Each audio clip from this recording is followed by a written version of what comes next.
Why would you keep your brother in a cage? If he was a bit like my brother, who used to like to pin me down and dribble into my mouth. Oh! It's a funny relationship with brothers, isn't it? So my brother and I, we used to play this game at night.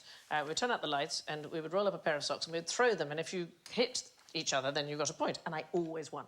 And that is because he had a luminous dial on his watch.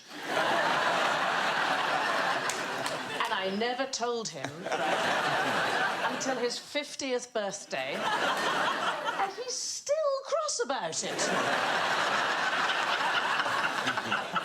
I had a big brother who used to bully me, and I had a little brother as well, and he was one day in the bathroom, and he was nude, came out of the bathroom and just went, "I am a robot, I am a robot." And we thought that was pretty funny, and then we turned around and he had a battery sticking out of his bum. Actually, we're going right back to Ottoman times. So, as the Ottoman Empire expanded, it was decreed that when a sultan ascended to the throne, he should kill all his brothers, and it was to prevent sibling rivalry and all that kind of thing. And then this guy pitched up, Sultan Ahmed I, 1603, and he said, "I don't want to kill my brothers. He's obviously a nice guy." So he made this very special pavilion, and it was called the Cage, and they were cut off from the world, all his brothers. They were accompanied by eunuchs and concubines past childbearing age, so you couldn't have any progeny to mess up with the thing. And they spent all their time doing macrame. Oh. Yes. How lovely. I know. In the shape of a noose. Yeah. And then if a sultan died without a son, one of the brothers would be taken from the cage and made sultan. Right, so it's just a way of protecting the line, the lineage. Yeah, it is exactly that. Yeah. But with the one who came from the cage, that wasn't just whoever's the oldest. There was terrible fighting. 1622, Sultan Osman II died by compression of the testicles at the hands of an assassin, Pelivan the oil wrestler.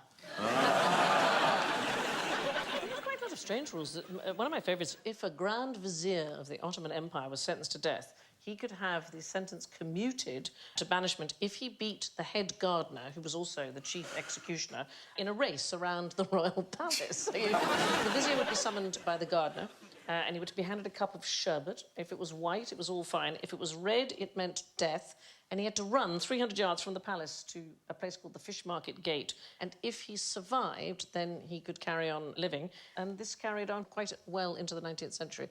It's such an interesting period of history, the Ottoman Empire. So 1517, they had one of their most famous victories was over the Mamluks of Egypt. And it's largely down to the fact that the Mamluks considered guns beneath their dignity.